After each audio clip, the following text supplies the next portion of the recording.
Each night in our dreams, we see things that are soon forgotten. Sometimes we wake up in the middle of the night to write them down so as to remember them.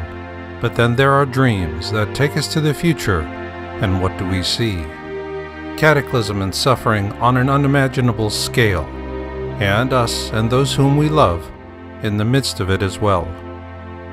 Unlike ordinary dreams, these we remember with perfect clarity, just as we remember a first kiss, a moment in time that becomes a part of the fabric of our life as each detail becomes enmeshed in our consciousness forever.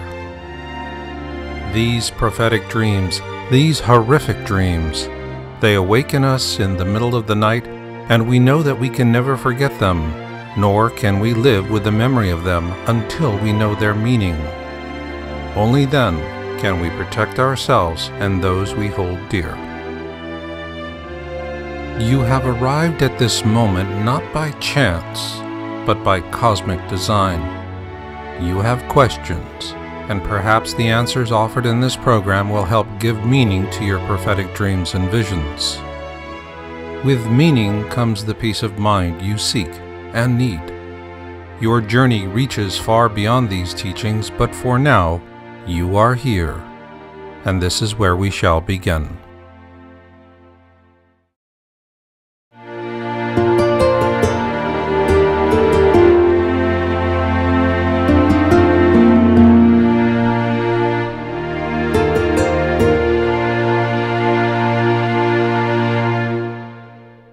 Welcome to our Prophetic Dreams, Part 1 of this 12-part Wisdom series. These teaching programs are made possible by Your Own World Books, publishers of the Colburn Bible and God's Child Covenant by Marshall Masters. Please feel free to share complete and unedited copies of these programs with others. For more information, visit virtualserenity.com.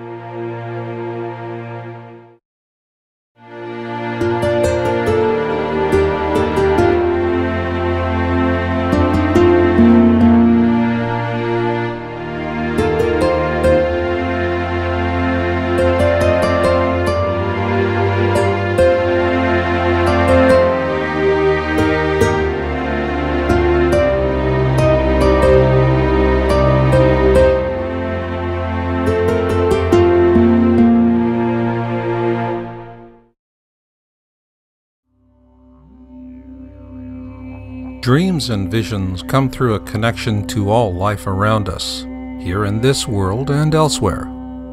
It is not an accident that we have these dreams, for they are given to us by loving guides who want us to prevail in the difficult times ahead. Accept these dreams as gifts of love. Use them as gifts of love. Use them to survive. The Elohim are distant friends, but we are connected to them as we are connected to all life in the universe. In this teaching series, the Elohim share a basic level of knowledge to help you understand the meaning of your prophetic dreams in a survival sense. We cannot survive as one, but we can survive as many.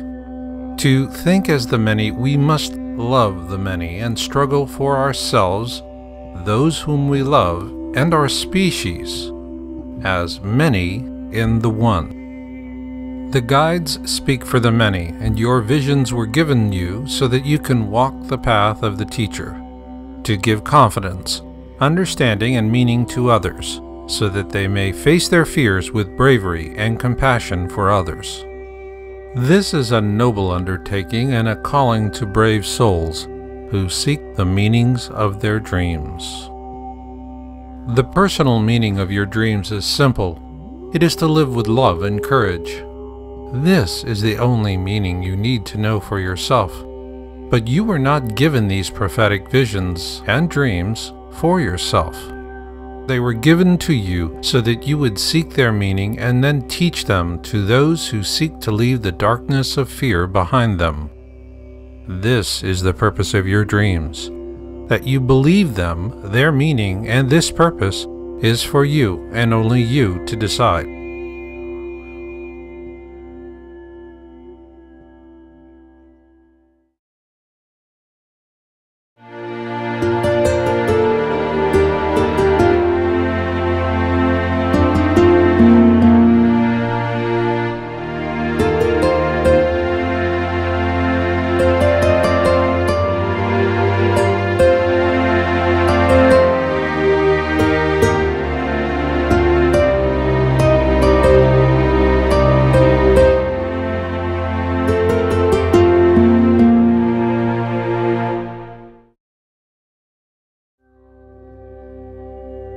To teach is to lead by example, and so I must share with you my own prophetic vision, a dream that haunted me for months, many decades ago when I was a younger man living in Texas.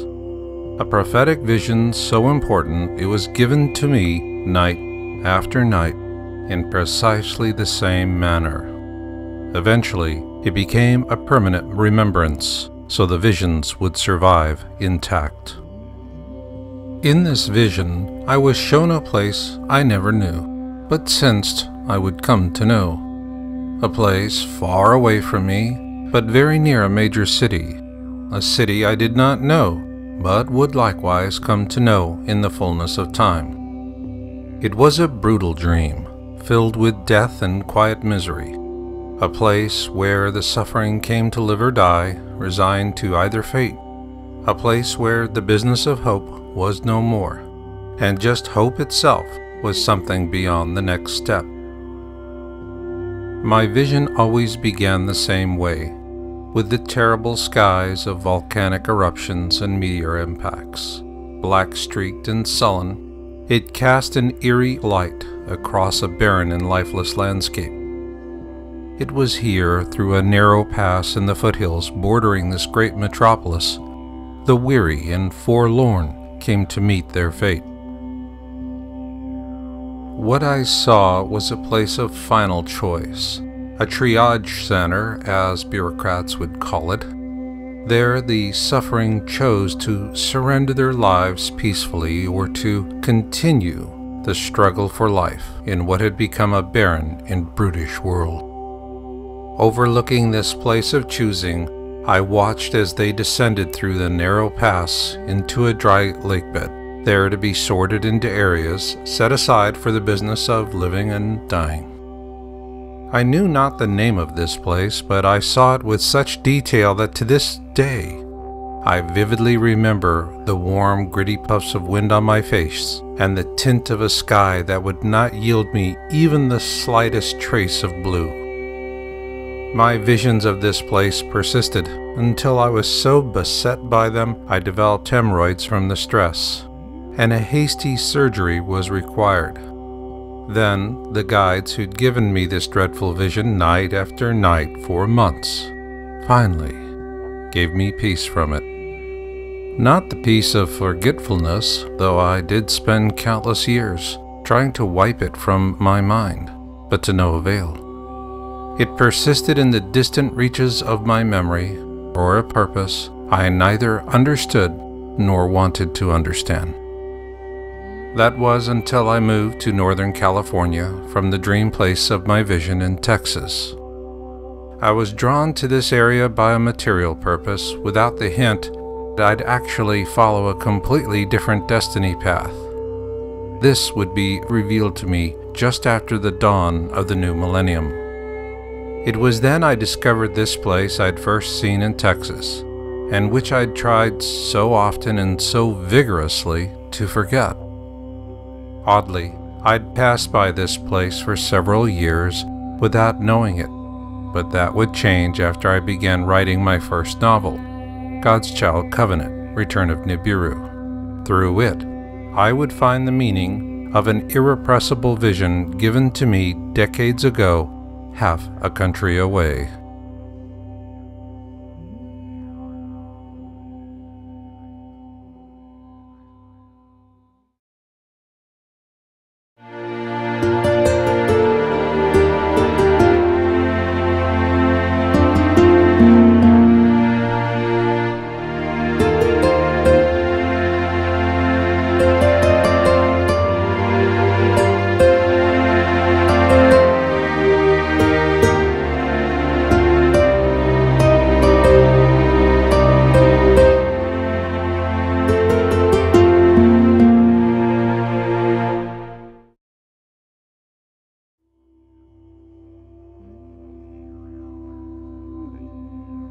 When I began writing God's Child Covenant, I struggled with the manuscript. It was as though I was an archer who could not hit anywhere near the center of the target, and each chapter seemed like an arrow that missed its mark.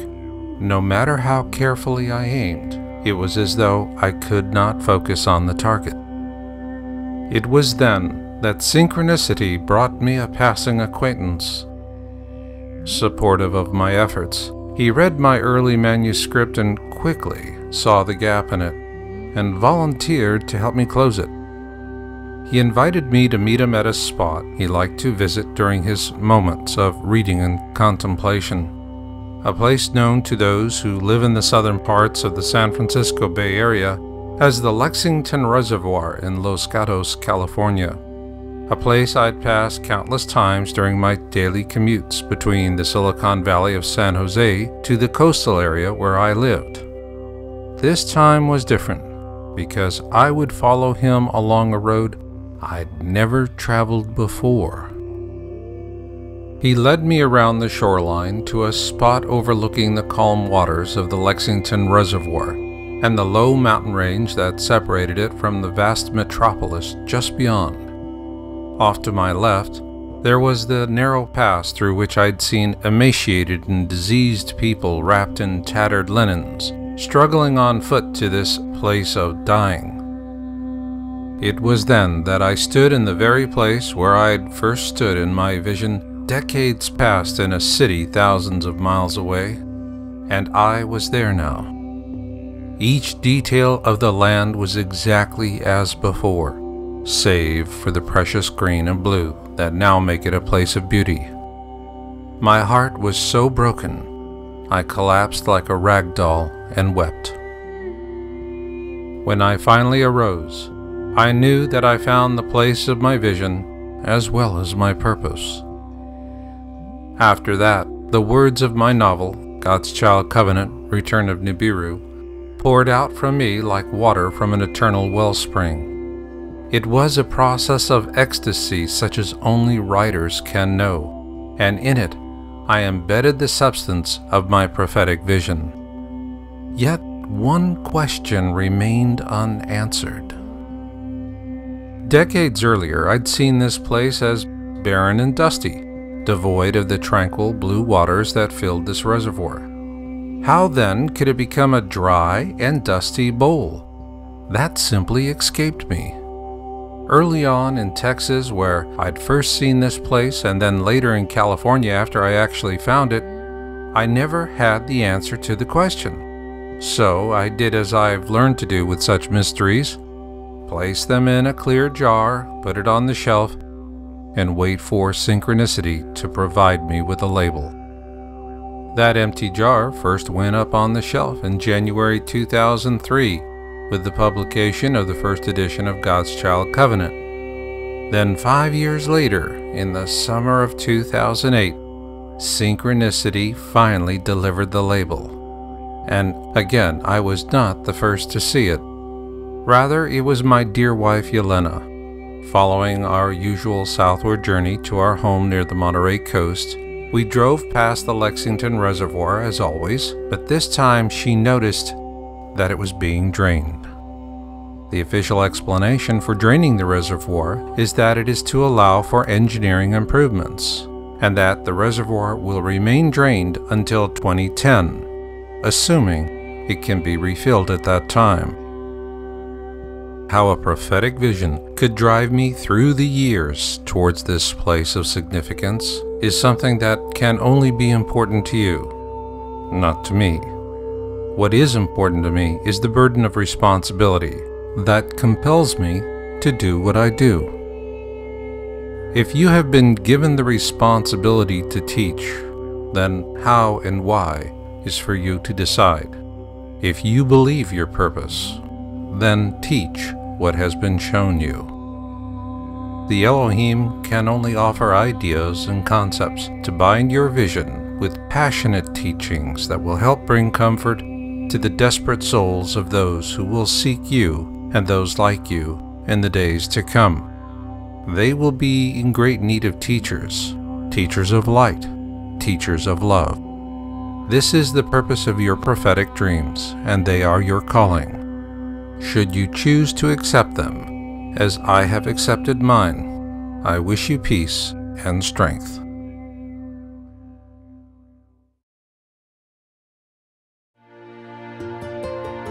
These teaching programs are made possible by Your Own World Books, publishers of the Colburn Bible and God's Child Covenant by Marshall Masters. The Colburn Bible is a two-part wisdom text. This secular anthology offers the wisdom of hundreds of ancient authors, and the many harbinger signs of their prophecies are now converging on 2012. God's Child Covenant is a romantic action drama set against a global tribulation. It offers a realistic yet hopeful vision for the future, because 2012 will be less about what is in your bunker and more about what is in your heart. A printed transcript of this entire teaching series is available. For more information, visit virtualserenity.com.